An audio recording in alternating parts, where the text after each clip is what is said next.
우리나라 사람들은 말을 할 때나 또 글을 쓸 때나 표현을 할 때 주어를 사용하지 않을 때가 많다고 합니다. 주어를 생략해 버리니까 여러 가지 이제 혼란함도 생기게 되고 또 소통이 안 되는 그런 일들도 많이 일어나기도 한다라고 말합니다. 그리고 어떤 때는 책임을 회피하기 위해서 이렇게 글을 쓰기도 하지요. 주어 없음,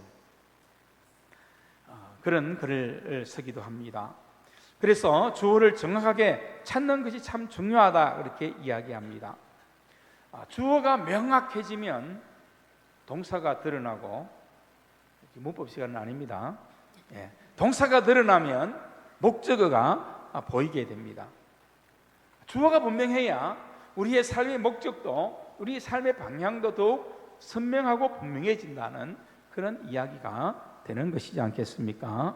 그래서 우리 한국 사람, 특히 우리에게 가장 중요한 시작이 있다면 주어 찾기다 이렇게 말하는 것을 듣기도 합니다. 그래서 그런지 모르지만 우리나라 성도는 이 신앙에도 이 주어가 희미합니다. 삼위일체 하나님을 정말 나의 주, 나의 왕으로 고백하는 성도지 않습니까? 그런데 그런 성도인 우리도 사실은 주어가 뚜렷하지 않고 희미할 때가 너무 많다는 거지요. 그러니까 신앙생활도 희미하고 신앙생활도 힘이 빠질 때가 너무나 많다는 것입니다. 많은 성도는 주는 그리스도시요 살아계신 하나님의 아들입니다, 입으로는 말하는데 실제로 믿음이나 삶에서는 이 부분이 잘 드러나지 않게 되는 이유도 바로 여기에 있다라고 하는 것이 그런 의미가 아니겠습니까? 에베소서 1장 3절 5절에 보면 굉장히 놀라운 선언을 우리에게 전하고 있죠. 하나님 아버지께서 그리스도 안에서 하늘에 속한 모든 신령한 복을 우리에게 주셨다 이렇게 선언합니다. 그리스도인이 누구냐? 하늘에 있는 모든 신령한 복을 이미 받은 사람이다. 여러분 그렇게 확신이 되어지십니까? 네? 아리송합니까 아직도? 근데 성경은 분명히 말씀하고 있습니다. 우리의 구원이 이미 이러한 신령한 복을 우리에게 주신 은혜다라고 그렇게 성경에 기록하고 있거든요. 그리고 이렇게 말씀합니다. 곧 창세전에 그리스도 안에서 우리를 택하사 우리로 사랑 안에서 그 앞에서 거룩하고 흠이 없게 하시려고, 우리를 택해서 예수 그리스도의 십자가의 은혜로 우리를 거룩한 성도로 삼으시고 예수님의 십자가의 보혈로 흠이 없게 되는 은혜를, 그 놀라운 긍휼을 우리에게 나타내 주셨다. 이것이 우리의 구원받음이다라고 그렇게 말씀합니다. 그리고 5절에 이렇게 말씀하지요. 그 기쁘신 뜻대로 우리를 예정하사 예수 그리스도로 말미암아 자기의 아들이 되게 하셨다라고 말씀합니다. 정말 이것은 굉장히 중요한 말씀이고 굉장히 중요한 선언입니다. 첫 번째는 창세 전부터 하나님께서는 나에 대한 계획을 갖고 계셨다. 나는 우연의 산물이 절대 아니라는 말씀입니다. 여러분, 우리가 하나님께 조금만 더 걸음을 내딛어 보십시오. 그러면요, 여러분은 여러분 자신의 삶을 향한 필연적인 하나님의 계획을 보게 될 것입니다. 알게 될 것입니다. 그리고 두 번째로는요, 하나님이 나를 사랑하신다는 것입니다. 이 말씀이 그런 의미입니다. 정말로 이것은 놀라운 사건입니다. 하나님의 나라를 잃어버렸고 죄로 말미암아 죽었던 우리를 예수 그리스도, 하나님의 독생하신 예수님을 이 땅에 보내셔서 십자가에 우리 죄를 위해 속죄 제물이 되게 하셨다는 것, 하나님의 사랑이라는 거죠. 하나님께서는 우리를 사랑하셔서 우리를 택하시고 부르셨다. 여러분, 하나님의 말씀인 성경에서 줄기차게 일관되게 하는 말씀이 바로 이 말씀이지 않습니까? 그런데 우리가 하나님의 사랑을 의심하고 흔들려서 안 되는 거죠. 그리고 세 번째는 오늘 말씀, 앞에서 말씀드린 에베소 말씀 마지막 부분에서 전하는 것처럼 하나님은 저와 여러분을 하나님의 자녀로 선택하셨습니다. 여러분, 이것은 성경만이 말씀하고 있는 정말 유일한 우리의 근원에 대한 그런 정보입니다. 그 어떤 책에도 우리의 근원에 대한 이런 자세한 이야기는 없습니다. 아메바가 진화가 되어서 우리 인간이 되었다고요? 그럴 수는 없죠. 과학적으로도 그것은 증명되지 않는 일이지 않습니까? 조그마한 종과 종과의 유전은 충분히 일어날 수 있는 일이고 가능한 일이지만 영혼이 있고 마음이 있는 우리 인간이 그런 미생물로부터 유전이 되고 진화되었다고요? 천만의 말씀이지 않습니까? 그래서 여러분, 이 말씀은 정말 나의 출발점에 대한 유일한 정보입니다. 분명한 정보입니다. 그러므로 우리가 정말 믿음의 눈으로 정말 넓게 보고 정말 깊게 본다면 우리의 출발이 분명하다는 거지요. 자, 우리의 분명한 출발은 어디라고요? 삼위일체 하나님이십니다. 믿어지십니까? 이거 안 믿으면 그 다음에 모든 것 다 믿을 수 없어요. 그래서 창세기 1장 1절에서 뭐라고 우리에게 말씀하십니까? 태초에 하나님이 천지를 창조하시니라. 태초에 하나님이 우리 인간을 있게 하셨다라고, 우리의 시작이라고 분명히 성경은 선언하고 있지 않습니까? 자, 오늘 본문 눕기는 사사기 시대에 속한 때의 말씀입니다. 지난주에 말씀드렸던 것처럼 이 사사기 시대는 굉장히 혼란한 때였습니다. 왕이 없는 시대. 그래서 자기 의견에 옳은 대로, 자기 눈에 보기 좋은 대로 행하던 그런 시대였습니다. 하지만 오늘 이 본문의 주인공인 이 룻과 나오미를 통해서 우리는 하나님의 놀라운 섭리와 그 믿음의 역사를 분명히 보게 되지 않습니까? 사사기 시대는요, 영적으로 폐허가 된 그런 시대입니다. 신앙적으로 어두움이 가득한 그런 시대였습니다. 하나님의 말씀이 희귀하여 들리지 않는, 말씀은 많았겠지만 그들이 말씀을 마음으로 귀로 들을 수 없는 그런 시대라 그렇게 했습니다.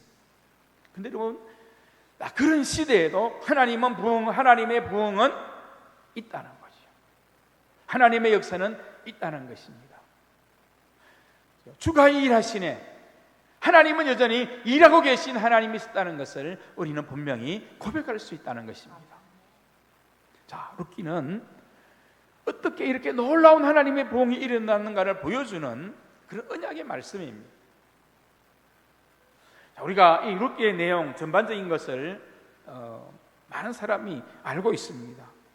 사사시대에 이 가나안, 이 베들레헴에 흉년이 찾아왔습니다. 그런데 유대 베들레헴의 한 사람이 아내와 두 아들을 데리고 이방 땅인 모압으로 가서 거주합니다. 남편의 이름은 엘리멜렉이고 그의 아내의 이름은 나오미입니다. 그리고 그의 두 아들의 이름은 말론과 기련이라 성경에 기록하고 있습니다. 여러분, 이렇게 그 앞부분의 짧은 말씀은 단순한 사건이지만 분명한 신앙의 권면, 우리가 하나님을 믿는다 하면 그 말씀 속에서 영적인 권면을 귀를 기울이면 들을 수 있습니다. 어떤 것입니까? 자기가 주부가 되어질 때 신앙의 분별력이 흐려지고 혼란해질 수밖에 없다는 것입니다. 우리의 출발점이 하나님이시라면 하나님이 우리의 주가 되어야 되는데, 그렇지 않다면 결국 모압으로 간 것은 그들에게 더 큰 혼란함 그리고 고통을 낳게 하는 그런 결과가 될 수밖에 없다는 것을 가르쳐주고 있습니다. 여러분, 베들레헴에서 하나님의 나라, 하나님의 그 영역에서, 하나님의 통치의 그 자리에서 이방인의 땅 모압으로 갔다. 모압은 말씀이 없는 곳입니다. 물론 하나님은 계시겠지만, 그러나 그 모압은 이방신을 더 많이 섬기는, 하나님이 배제되어 버린 그런 삶 속에 살아가는 세속화된 그런 도시지 않습니까? 결국 하나님과 말씀이 멀리 되어질 수밖에 없기 때문에 일어나는 일들이 나타난다는 것입니다. 그래서 여러분 1장에 조금만 더 나가다 보면 결국 거기서 남편인 엘리멜렉이 죽고 두 아들이 남습니다. 두 아들의 어머니 나오미는 두 아들을 모압 여인과 결혼을 시킵니다. 이제 결혼을 시켜서 살게 하지요. 하지만 한 10년쯤 되었을 때에 이 두 아들도 그만 자식이 없이 그만 죽고 맙니다. 그때 이 시어머니 나오미가 얼마나 힘들고 자기의 인생이 하나님 떠난 자기 주어만의 인생을 살았던 자기의 삶이 얼마나 고통인가를 이렇게 고백합니다. 룻기 1장 20절 말씀이지 않습니까? 나오미가 그들에게 이르되 나를 나오미라 부르지 말고 나를 마라라 부르라. 이 마라는 쓰다는 겁니다. 쓰다. 인생에 단맛이 없다는 것이지요. 인생이 쓰다, 고통이다 하는 그런 뜻입니다. 인생의 참된 주를 상실해버린 이 나오미에게 남은 것은 모든 인생의 쓴맛이 경험되지는 그런 삶의 모습뿐이었다는 것을 스스로 분명히 그는 고백하고 있는 것입니다. 어느 날 시어머니 나오미는 그의 나라 베들레헴 그 고향에 하나님의 은혜가 임하여진다는 소식을 듣게 됩니다. 드디어 결단하게 되지요. 나는 다시 하나님 다스리는 그 하나님 나라 그 베들레헴으로 돌아가리라. 그래서 두 자부를 이제 떠나라 그렇게 이야기하지요. 며느리 오르바 한 사람은 고향이 모압으로 돌아갑니다. 그러나 룻은 돌아가지 않습니다. 그 어머니를 따르기로 결단합니다. 자, 베들레헴으로 돌아간 나오미와 룻은 놀라운 하나님의 섭리 가운데 보아스라는 사람을 만나게 됩니다. 그 당시에는 이 고엘이라는 제도가 있었습니다. 기업을 물을 자라는 그런 이스라엘의 굉장히 중요한 이런 제도가 있었던 거죠. 가문의 혈통과 재산이 끊어지게 되었을 때 그것을 지켜주고 그것을 보충해서 그 역할을 해서 은혜로 말미암아 기업 물을 자의 역할을 해주는 그런 제도가 있었던 것입니다. 그 제도의 은혜 때문에 이 나오미와 룻은 보아스를 만나게 되는 은혜를 입게 됩니다. 룻은 이 보아스에게 기업 물을 자로서의 의무를 요청했지요. 그리고 보아스는 이를 받아주게 됩니다. 모든 법적인 절차를 거쳐 이 룻을 아내로 맞이합니다. 근데 여러분 이 보아스의 이러한 행동은 정말 긍휼의 마음이고 자비로운 마음이지요. 뿐만 아니라 하나님의 율법을 충실히 따르는 신실한 믿음을 보여주는 것입니다. 드디어 그들에게 역전의 은혜가 임했다. 성경은 그렇게 말씀합니다. 그들은 보아스와 함께 누릴 수 있는 아주 정말 풍성한 기업을 얻었습니다. 그리고 여러분 이 성경에 이 룻기라는 이 성경에 66권 가운데 한 권이 되지 않습니까? 이 룻기라는 이 이름은 정말로 대단한 은혜입니다. 왜냐하면 유일하게 이방인 여성의 이름이 성경책에 제목으로 정해진 것은 없기 때문이죠. 이만큼 놀라운 기적이 어디에 있겠습니까? 그런데 더 놀라운 은혜가 무엇입니까? 이 이방 여인인 우선 예수 그리스도의 족보에 들어가는 믿음의 여인이 됩니다. 되고요. 됩니다. 보험에 보니까 막 그런 선대 하던데, 정말 하나님이 되는 역사를, 은혜의 역사를 하나님으로 말미암아 됩니다. 되고요. 분명합니다. 이 그세계 감당할 수 없는, 정말 감당할 수 없는 큰 은혜가 주어진 거죠. 예수 그리스도로 말미암아 구원을 얻은 우리도 이 감당할 수 없는 은혜를 입은 것, 그 고백이 그래서 우리에게 필요하다는 것을 그것을 통해서 우리는 알게 되고 깨닫게 되는 은혜이지 않습니까? 그래서 여러분, 이 룻기는요, 짧지만 정말 강렬한 메시지를 담고 있는 아름다운 하나님의 역사를 우리에게 말씀하는 겁니다. 그러면 이 룻기가 주는 영적인, 정말 신앙적인 교훈이 과연 무엇이겠습니까? 그것은 오늘 설교 제목을 보면 딱 알 수 있겠지요. 내 인생의 주어를 바르게 찾으라는 것입니다. 내 믿음의 주어를 회복하라는 말씀입니다. 이 룻기의 전체적인 말씀의 내용은 인생과 신앙의 주어를 찾으면 상상할 수 없는 놀라운 이런 회복과 은혜가 임한다, 바로 그것입니다. 시선이라는 찬양처럼 오늘 좀 감사절인데 제가 이 찬양을 부르는 이유가 있습니다. 내게로부터 눈을 들어 주를 보기 시작할 때 주의 일을 보겠네. 내 작은 마음 돌이키사 하늘에 꿈꾸게 하네.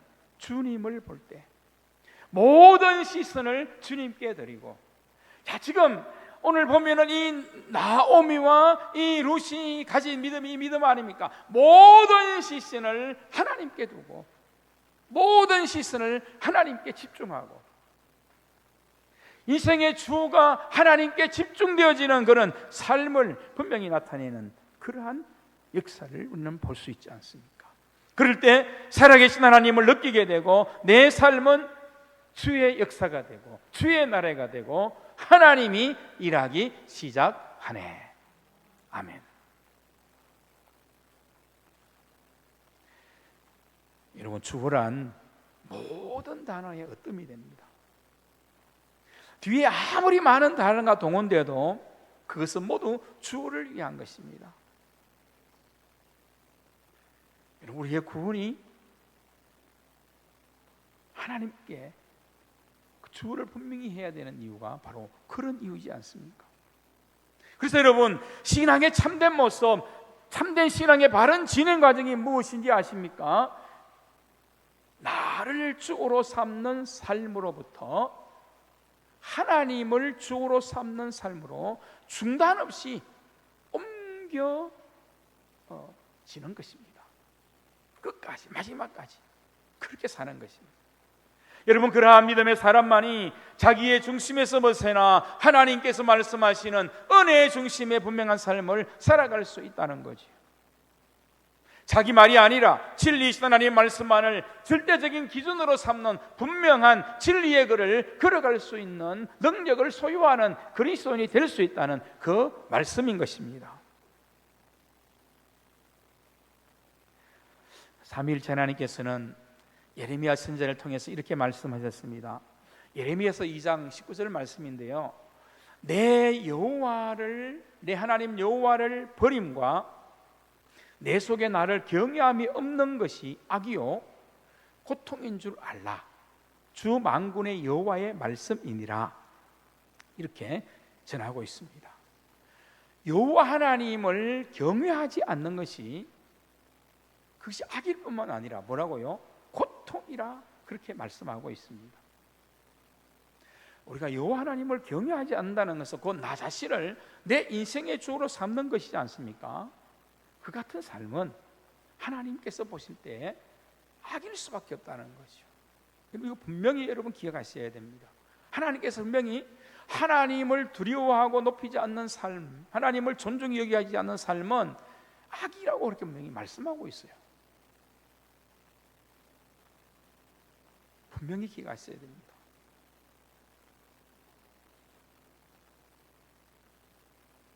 그리고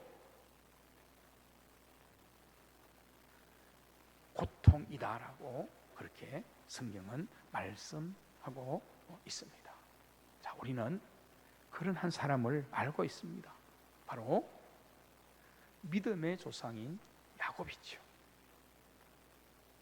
야곱은 장자의 축복권을 자기 것으로 만들 때부터 자기 꾀로 살았던 사람입니다. 자기 노력에만 집중했던 사람입니다. 그리고 막 속이든지 아니면 뭐 사기를 치든지 어떻게든지 성공해야 되겠다는 그런 자기 열심이 불같이 일어나는 그런 사람이었습니다. 뭐 좋으면 좋은 것이라고 표현할 수 있지만, 그러나 그에게 빠진 것이 하나 있다고 하면은 그의 인생의 모든 주어가 자기 중심이고 자기 자신이었다는 것 아닙니까? 외삼촌 라반의 집에 갔어도 하나님과 베델에 산 약속도 잊어버리고 또 거기에서 자기 방법으로 자기 인생을 만들기 시작했습니다. 그러나 그에게는 만족함이 없었죠. 늘 허무함이 그를 채울 뿐이었습니다. 그리고 그는 혹시나 이 모든 것들이 빼앗기지 않을까, 불안과 그 불안의 쓴막 때문에 마라라는 이 인생을 살아갈 수밖에 없었던 것이 그의 삶의 모든 것이었습니다.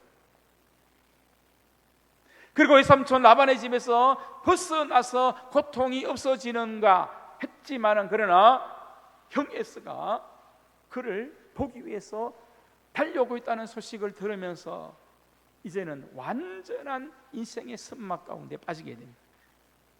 내가 이제는 죽게 되는구나. 내 가진 이 모든 것이 어떤 의미가 있고 어떤 소용이 있나 하는 것을 그때서야 깊이 깨닫게 되는 거죠. 그때 그 순간에 하나님께서 야곱을 여러분 찾아왔지 않습니까?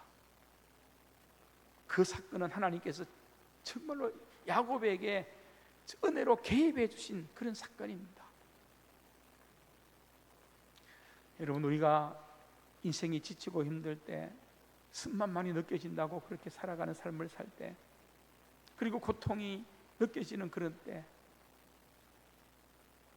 영적인 힘을 상실했을 때 우리가 갈망해야 된 단 하나가 있다면 무엇이겠습니까?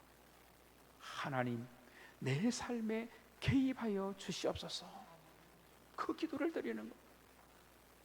하나님, 우리 가정에 하나님 개입하여 주시옵소서. 하나님, 우리 교회에 하나님 개입하여 주시옵소서. 엎드리고 낮아지고 부서져야 되는 거지. 야복나루터에서 천사와 실험에 따라오 기록하지만 결국 야곱이 인생의 주어를 바꾼 그런 삶의 현장이지 않습니까? 하나님, 지금까지 이런 내 마음대로, 내 고집대로, 내 욕심대로 내가 주가 되어서 내가 너의 노력으로 열심히 성공하려고 모르겠지만 인생의 쓴맛을 경험하는 것뿐이었네요. 하나님, 고통뿐이었네요 하는 그런 고백을 하게 되는 것입니다.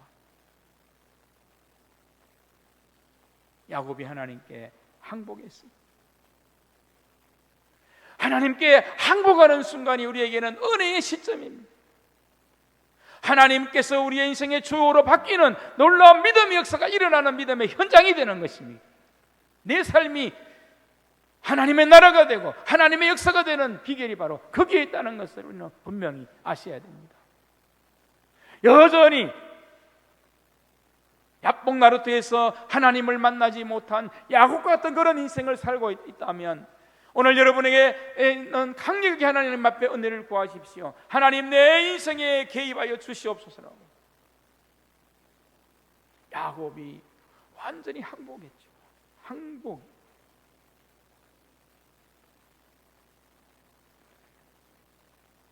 그는 환도뼈 절면서 결과는 철저히 자기 자신이 깨어지는 것뿐이었습니다. 쩔뚝거리며 그렇게 인생을 살아가야 됐지만 야곱은 그 가운데 더 큰 기쁨을 고백하고 만나게 되지 않습니까? 그때부터 야곱의 인생이 완전히 달라졌지요. 내 인생의 주 하나님으로 바뀐 겁니다. 그에게 형통함이 더욱 크게 임했습니다. 그리고 그 모든 그 두려움, 그 쓴맛과 같은 인생을 하나님께서 해결해 주셨습니다. 형제와의 관계도 해결해 주었습니다. 그리고 그가 나아가는 모든 길 가운데 하나님께서 약속하신 것들을 다시 기억나게 하는 은혜의 복을 더하여 주었습니다. 놀라운 것은 야곱이 그 12 아들을 통하여 이스라엘의 중심이 되고 기초가 되는 12지파가 만들어지는 놀라운 은혜를 이 야곱이 바로 그때부터 입게 되는 은혜를 입었다는 것 아닙니까? 이 놀라운 역사지요.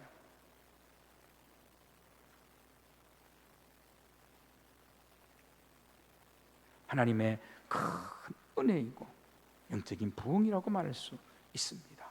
여러분, 인생의 주가 바뀔 때 하나님은 우리에게 오셔서 일하시는 분이십니다. 역사하여 주시는 분이신 줄 믿습니다. 그래서 오늘 이 본문의 말씀이 참 중요합니다. 오늘 이 본문의 말씀에 보면 며느리 롯이 이렇게 말하지요. 어머니께서 가시는 곳에 나도 가고 어머니께서 머무시는 곳에 나도 머물겠나이다. 내가 이방 땅의 모든 습관을 버리고 옛사람의 모든 것들을 다 버리고 이제는 하나님의 백성이 되겠다는 선언이지 않습니까?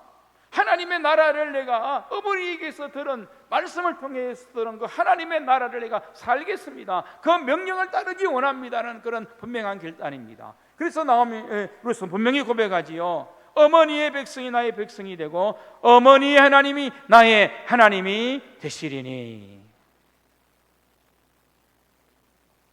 시어머니 나오미는 이것을 더욱 분명하게 알고 있었던 것 같습니다. 신앙과 인생의 주를 바꾸면 모든 상황이 바뀐다. 인생이 바뀐다는 것입니다. 그래서 그 믿음이 며느리 이 룻에게로 옮겨진 것이지 않습니까?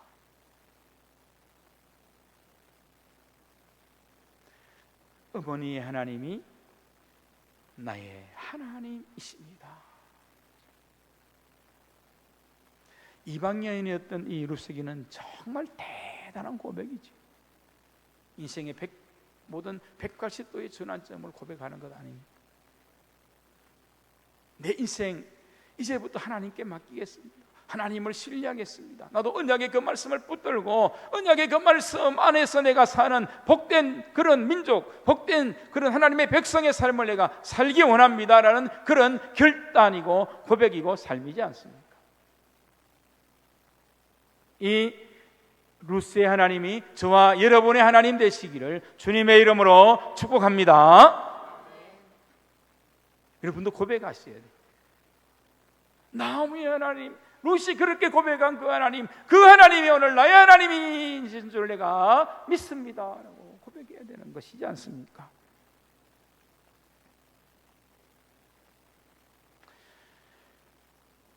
그리고 여러분, 하나님을 자신의 주로 삼을 때 더 깊은 감사로 하나님께 영광을 돌릴 수 있습니다. 감사는 더 큰 은혜를 이뤄준 하나님의 복의 통로지요. 그래서 이 룻과 나오미는 극심한 고난 가운데서 오히려 감사하며 나아갔습니다.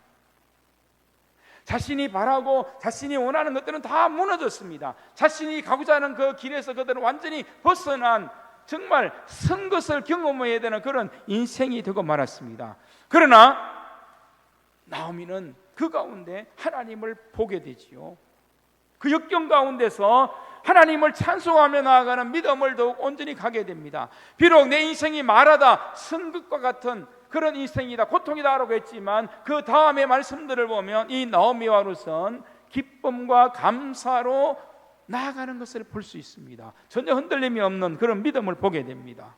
여러분, 이것이 인생을 하나님 주를 하나님으로 바꾼 그리스도에 나타나는 분명한 신앙의 능력이 되는 거지요. 그래서 여러분, 그 역경을 감사로 그들이 받아들일 때 그들은 하나님의 임재라는 놀라운 은혜의 선물을 받게 되었다는 바로 그 사실입니다. 그러므로 여러분, 감사야말로 구원받은 사람의 특권입니다. 감사야말로 구원받은 사람이 살아가는 삶의 중심입니다. 우리의 삶의 방식이 되는 것이지요.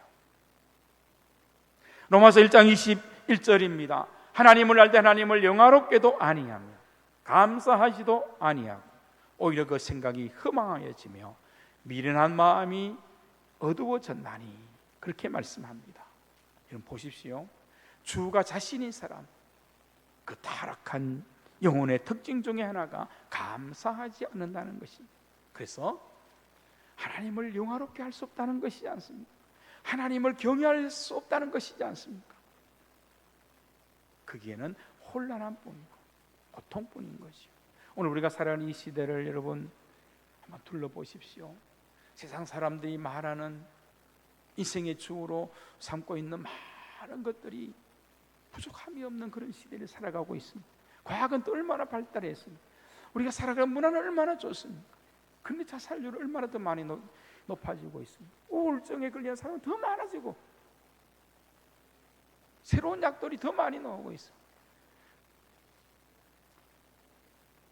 혼란함, 선맛을 경험하는 것에 참된 해답을 찾지 못하기 때문에, 그래도 더 자극적인 그런 것들을 찾고 쾌락을 찾기도 하고 더 자극적인 마약, 요즘은 이 마약이 얼마나 많이 퍼져 있는지 학교 학생들까지도, 그들에게까지도 공부 잘하는 약이라고 그렇게 속에서까지도 그렇게 마약이 유통되고 있다고 하지 않습니까? 완전한 고통이고 완전한 선맛으로 빠질 수밖에 없는 바로 그러한 것임을 우리는 볼 수 있지 않습니까? 그래서 여러분, 오늘 우리는 분명히 이 말씀을 통해서 깨달아야 됩니다. 우리 인생, 우리 신앙, 우리가 살아가야 될 이 모든 것의 주는 내가 아니라 하나님이십니다. 고백하셔야 돼요. 꼭 기억하십시오. 그리고 회복되어 부흥이 일어나기를 바랍니다.